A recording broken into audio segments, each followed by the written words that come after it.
Welcome to Breaking Chains. Today we're talking about prophetic words and timing. Have you ever received a word from God, but your life looked nothing like it, and it doesn't seem like it's ever going to come to pass? Join us today on this episode. Let's get into it. Prophetic words. Prophetic words. And timing. And inflection points. Yes. Right? Prophetic word is basically what? A promise wrapped in a process, right?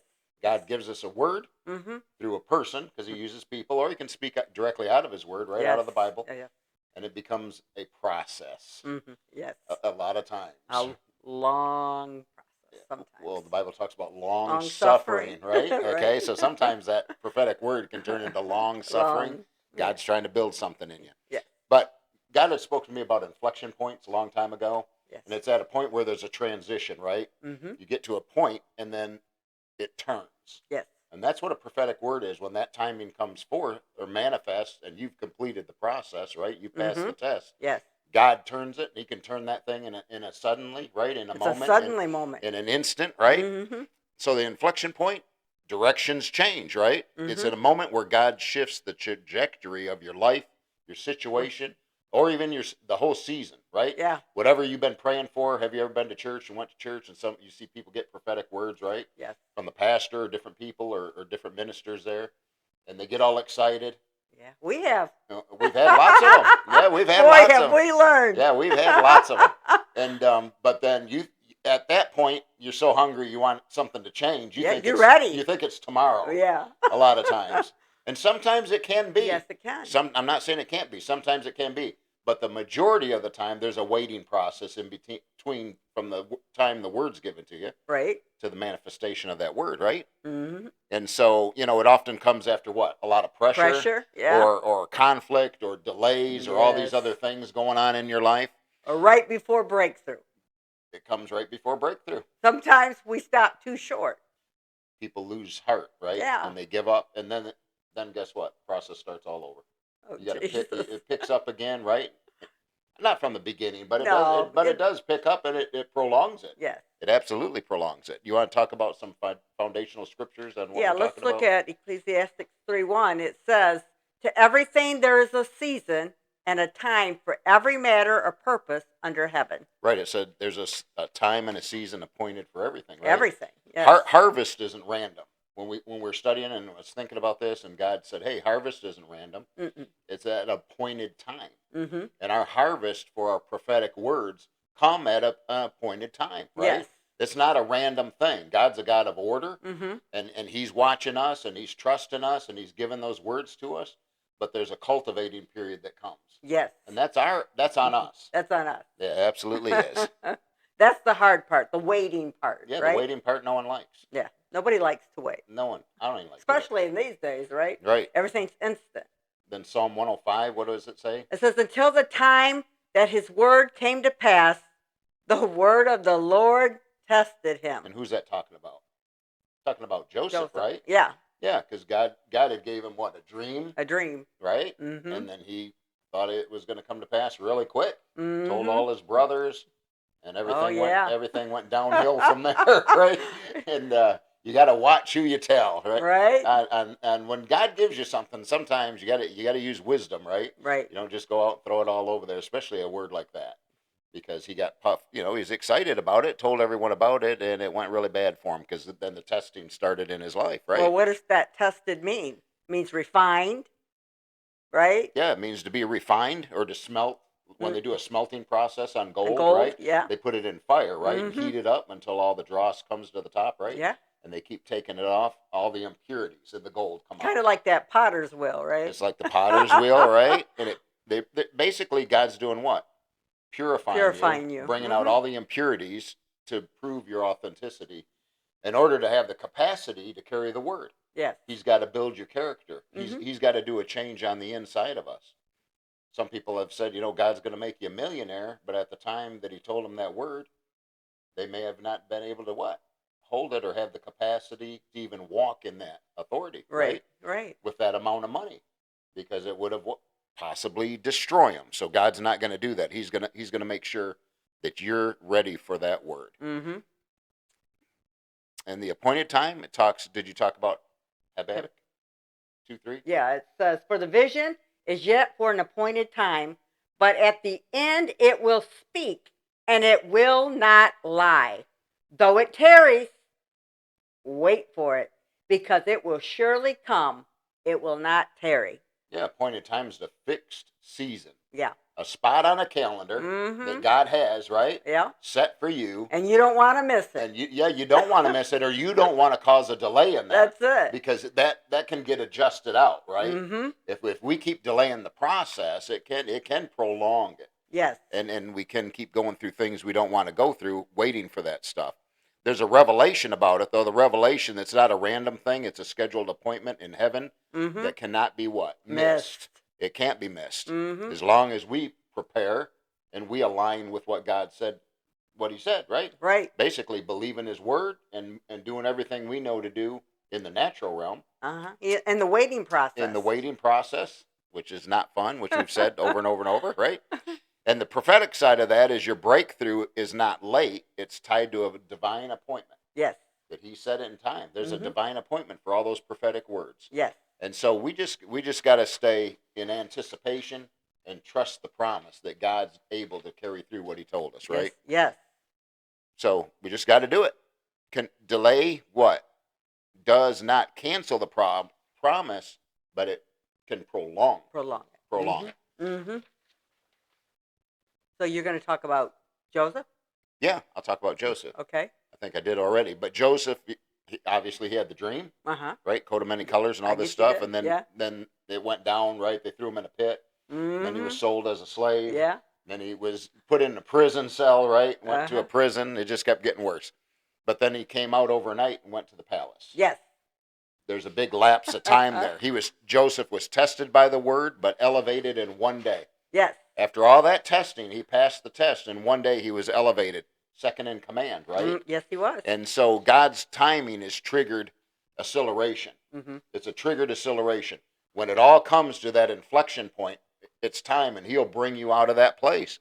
And there's something I like. They said he was brought out hastily out of the dungeon or out of the prison, and they shaved him and they changed his clothes. Because the way he looked, his appearance had to change. And the clothes, his identity had to change, right? And that really, that's prophetic. His appearance didn't match where he was going to be, right? Yeah. In the palace. And his clothing didn't match where he was still in prison clothes, right?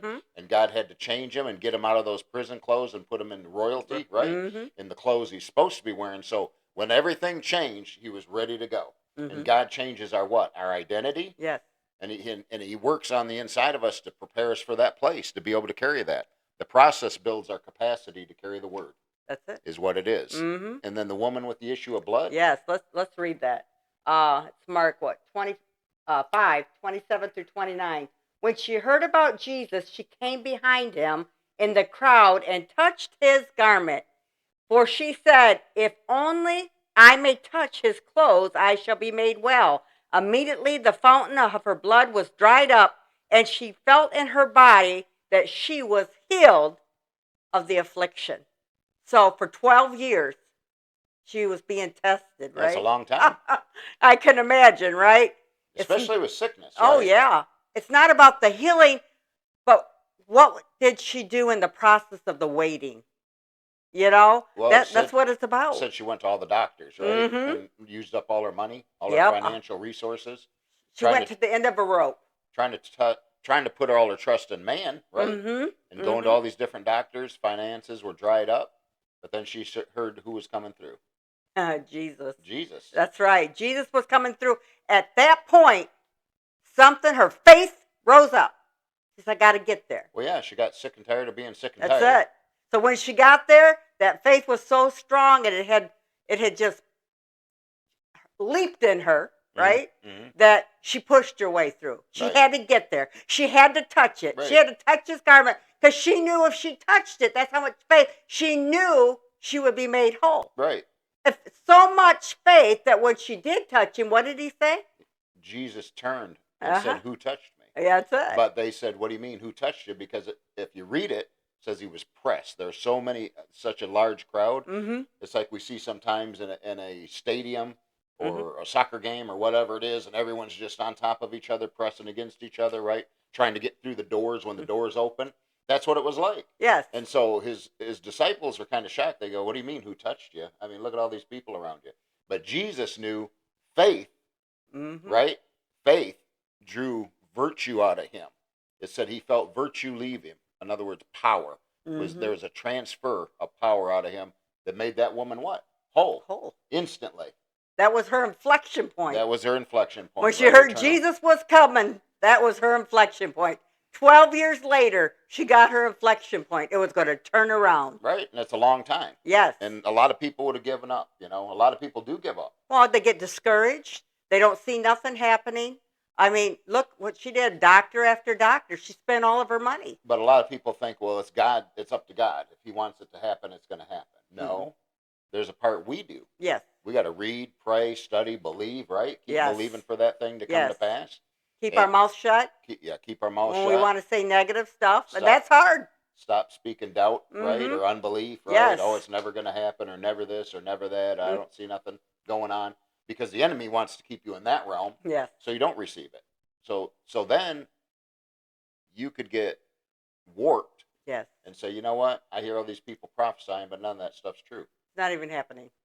Yeah. Right? Yeah. And then what does the devil do? Use you to tell everybody else the same thing, right? That's like that story. I think you told it a couple when we were desperate and we went to that place and God gave us that preacher told us it was going to happen within 14 days. Yep.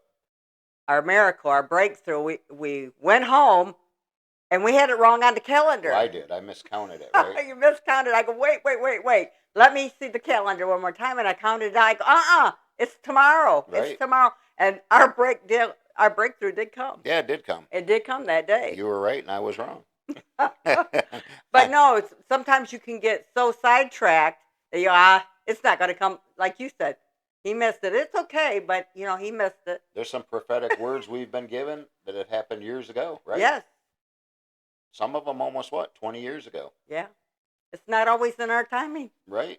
Still waiting on them. Yeah. Still believing for That's them. it. Still trusting. Yes. And that's the deal. Mm-hmm.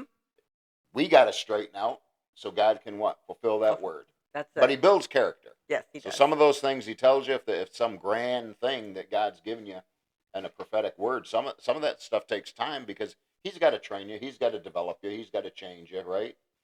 And trust the process. Yeah, you got to trust that process. Yes. That's hard for a lot of people. The pattern of turnaround, you want to talk on that? How that works, that pattern? Well, first it's the pressure. Pressure's put on you. That's the breaking point, right? And sometimes you feel like you can't take no more. Mm-hmm. And God will let you know that you can take more, right? Have you ever said to God, I can't take no more of this? And I used to always say, don't say that because you're going to find out that you can take more. Yeah, he says, oh, you sure can. He said he'll never put on us more than we can what? Bear? Bear, yes. So sometimes you wonder, wow, I can bear quite a bit. That's because it just keeps piling on, right? Then it's positioning. I can't even get it out right. It's hidden preparation, right? Yes. He'll give you that word, but sometimes we're hidden for a long time. Yes. We're out of the scene, the loop. Out of the loop. People don't hear from you, possibly, right? You're quiet, tucked away, right? God's working on you. That's it. Trying to get you to that place. What's the next one? Oh, testing. That's where he stretches you. Remember that on the TV years ago? It'd come across the TV. It'd say, "This is only a test." And only a test from the American Broadcasting System. Yeah. Do not be alarmed, right? Yeah. This is not an actual threat or whatever. And that's what it seems like. That's what you feel like, that's right? what happens when God gives it to you, right? This is only a test, right? Right. And the divine timing, that's the appointed release. That's the appointed release that he has set for you. Mm-hmm. It's made in heaven. He's got that date, right? Activation. You must respond. You got to be responsive to what he's doing. You can actually receive a prophetic word. Mm-hmm. God's releasing it, but you're not even in the right position anymore. Right. Right? To receive it. Right. Mm-hmm. Or you're just not ready to receive it because you've given up on that thing. Mm-hmm. And so we got to watch it because we can miss the boat. And then the next one is what? Acceleration. Acceleration. God's putting on the gas. Yeah. And trying to speed it up for us. Mm-hmm. And that's the best thing. You really control a lot of the process. People do. Yes, we do. With our actions, and if we're spending the time, if we're listening to what he says, all of it. And constantly what? Working on that thing that he told you is going to come. That's it. Right? Whether it's ministry or a job or a spouse or whatever it is, right? Mm-hmm. That you got to work towards that thing. Key insight, though, is preparation is long, but fulfillment's what? Fast. It can be, yeah, because it happens in a moment. Well, look at this. 12 years, and then suddenly. Yep. You know?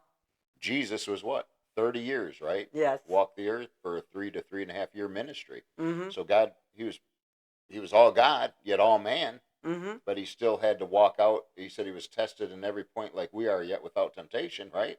So he had to walk it out like we do, right? Because he's our example. Mm-hmm. So he went for 30 years of obedience. Mm-hmm.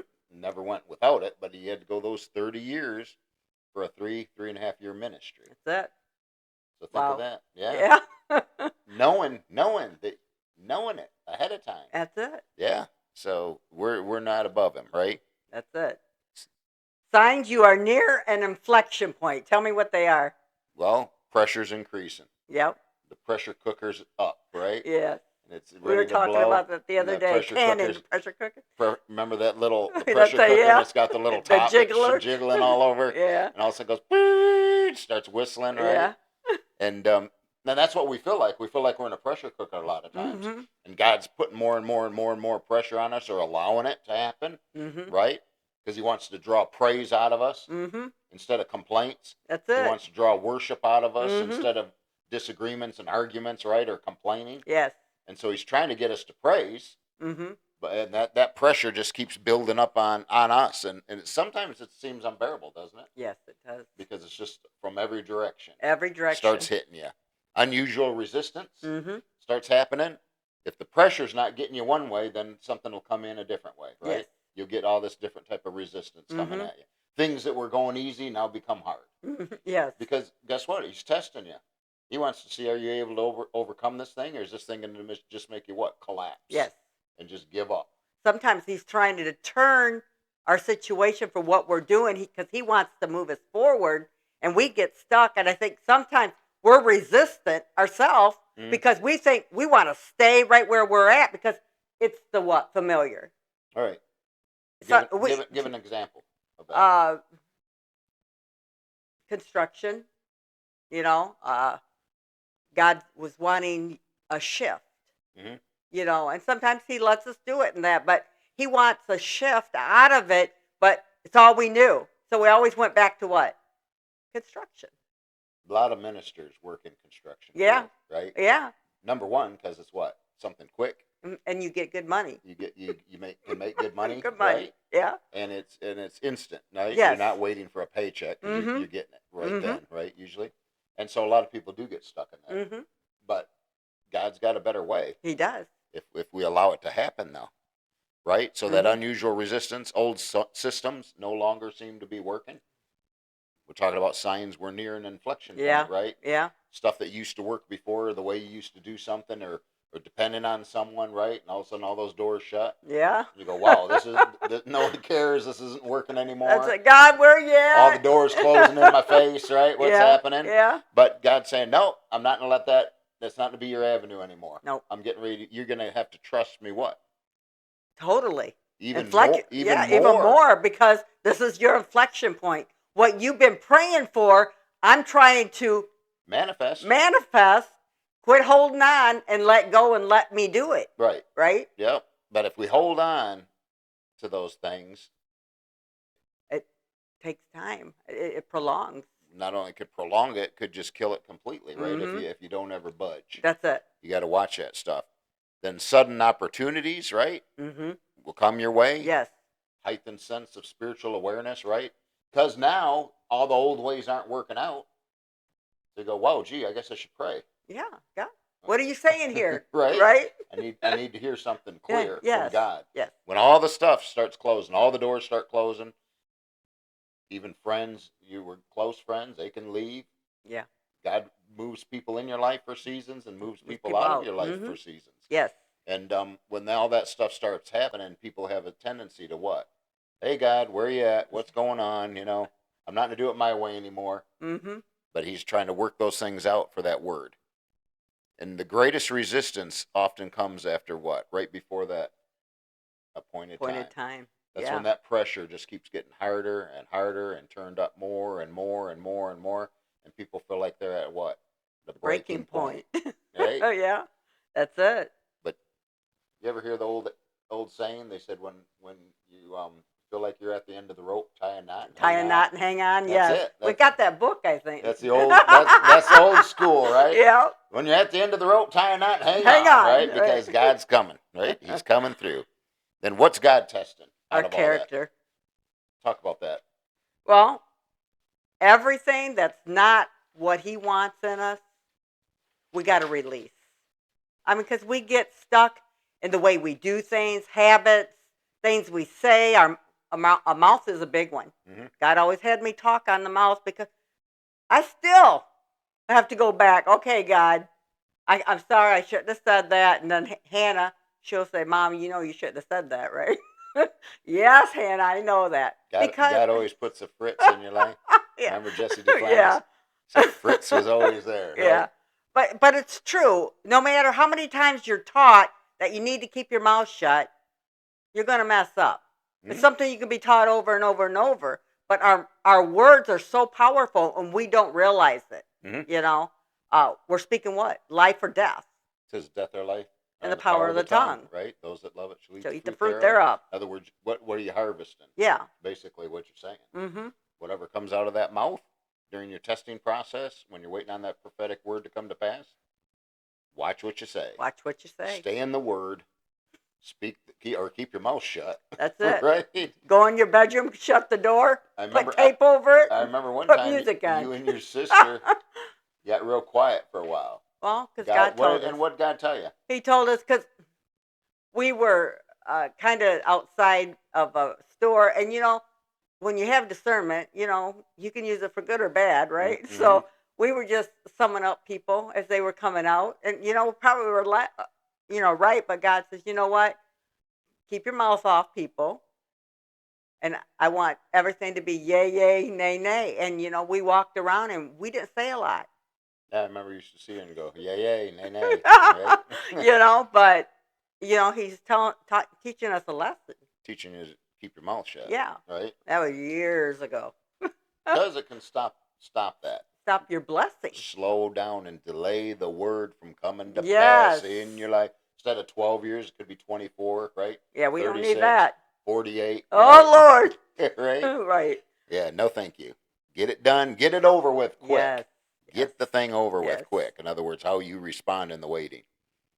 So hold on to the word. Do not abandon what God said. Mm-hmm. That's the main thing. Yes, people see a delay. They get frustrated. They go back to what you were talking about, right? Mm-hmm. Their old way of doing things. Mm-hmm. As long as it's working out, they're going to stay there too. Yes. They're going to stay seated in that place. And because they're starting to what?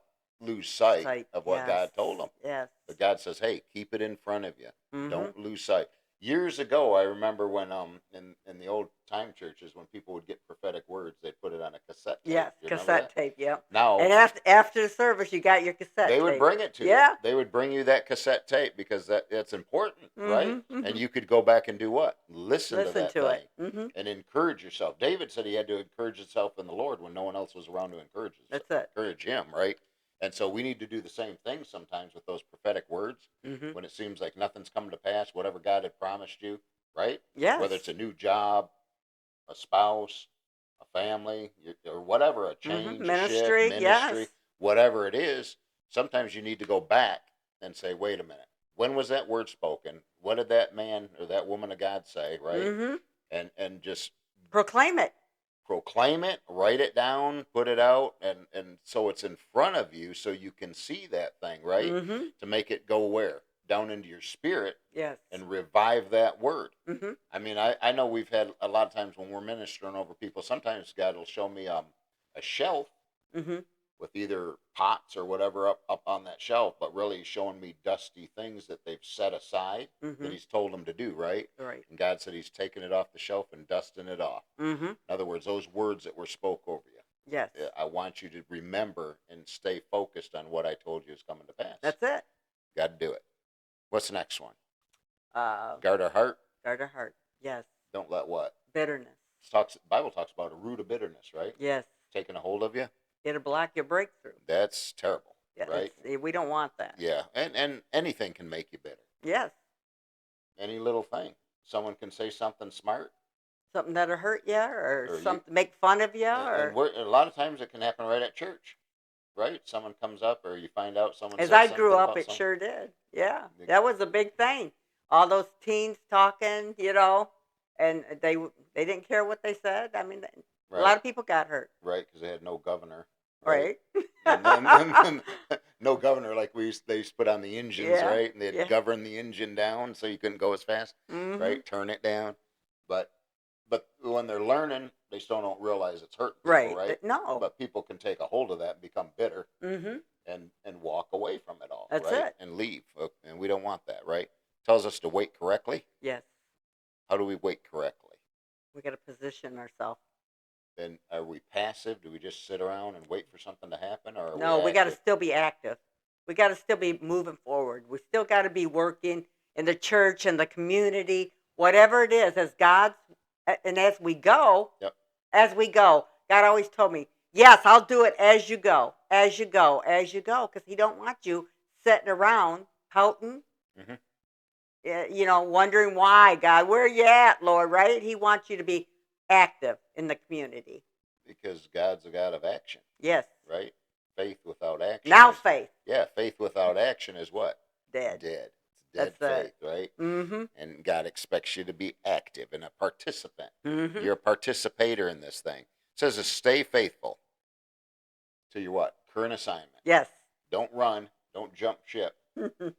God gives you a prophetic word and you think it's manifesting tomorrow, you pack your bags and leave for India. That's it. Right? He says you're going to be a missionary in India. Now, well, you got to watch it.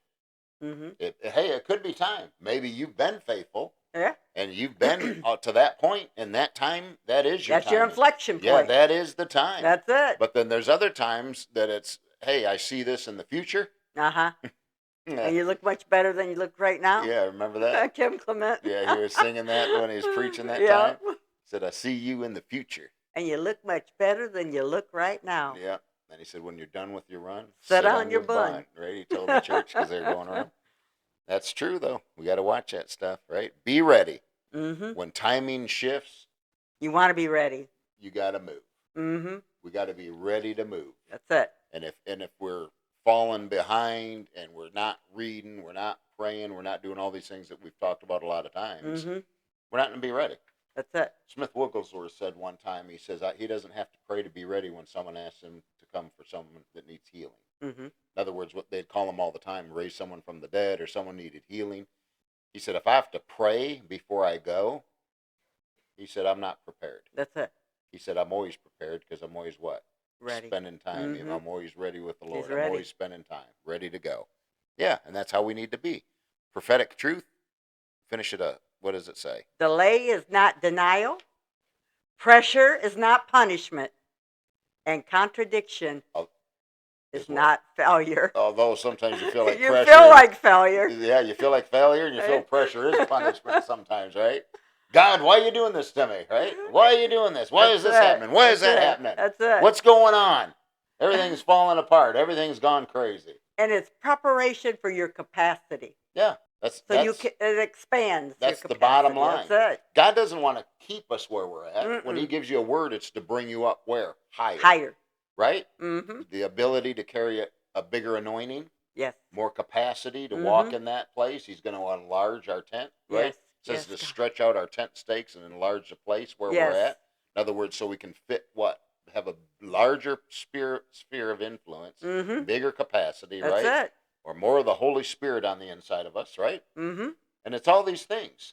We just got to do it. So our application, you want to talk to someone real quick and explain what they need to do? Yes. If they've been waiting on a prophetic word, if God spoke to them, if there's a minister out there today that's been, God said, hey, your church is going to grow. Yes. I see it growing and it's going to expand and it's going to fill up with people, right? Yes. And all these things. Come on. Then talk to them. Tell them today. Today.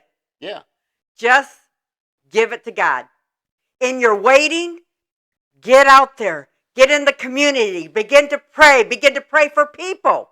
Begin to step into what God has called you to do. If you feel like God's calling you to homeless, you go and you feed the homeless. You go and talk to them. You get into the church and you go clothe them. You know, when they're giving out things, get in there and do it. Whatever God is calling you to do, begin to prepare. Begin to walk so you will be prepared when he does his what? Suddenly, your inflection point for your turnaround, for your breakthrough.